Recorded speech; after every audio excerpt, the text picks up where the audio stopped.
সম্মানিত সকল শ্রোতাবৃন্দদের জানাই আসসালামু আলাইকুম। আশা করি সবাই ভালো আছেন, আমিও ভালো আছি। ঝটিকা সফরে রাত প্রায় 1টা বাজে আমরা আছি গাউসিয়া হাউজে আরফিন ভাইয়ের বাসায়। আমার যুক্ত হওয়ার কোনো সম্ভাবনাই ছিল না, আসলে রিজিকের টানে তাদের সাথে যুক্ত হলাম রাত প্রায় 1টা বাজে।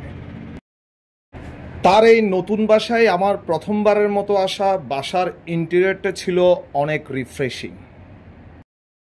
খাওয়া দাওয়া এবং তারপর আবারও খাওয়া দাওয়া। বেশ কিছুদিন যাবৎ আমাদের এই খাওয়া দাওয়ার পর্বগুলো যেন শেষ হওয়ার নয়। পোলাও, গরুর মাংস, খাসির মাংস, বাগরখানি সব মিলে আজকের আয়োজনটাও ছিল খুবই চমৎকার।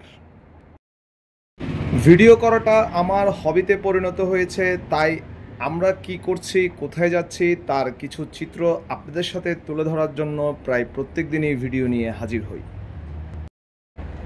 আজকের রান্নাবান্নার দায়িত্ব ছিল আরফিন ভাইয়ের ওয়াইফের। ওনাকে অনেক অনেক ধন্যবাদ এত রাতে আমাদেরকে এত মজাদার খাবার পরিবেশন করার জন্য।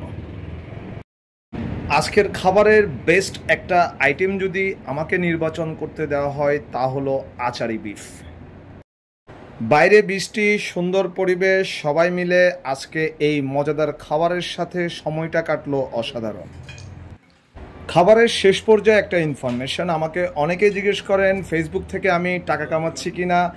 আসলে ফেসবুক থেকে টাকা কামাতে হলে অনেক পরিশ্রম করতে হয়, যা আমার দ্বারা হয়তো সম্ভব হবে না। ভিডিও করতে আমার ভালো লাগে, সেই জন্যই আসলে সবসময় ভিডিও করি। খাওয়া দাওয়ার শেষ পর্যায়ে ডেজার্ট সেকশনে ছিল হিমসাগর আম এবং আইসক্রিম, এবং এই দুইটার কম্বিনেশন ছিল জাস্ট অসাধারণ। ভিডিও শেষ করব, আপনাদের কাছে বরাবরই একটা রিকোয়েস্ট, ফেসবুক থেকে দেখলে ফলো দিয়ে রাখবেন, ইউটিউব থেকে দেখলে সাবস্ক্রাইব করবেন। আপনাদের জন্য ভিডিও মেক করি, আপনাদের ভালোবাসার সামনের দিনগুলো আরও ভালো কাটবে অবশ্যই। বিদায় নিচ্ছি, আবারও আসবো নতুন ভিডিও নিয়ে। আসসালামু আলাইকুম।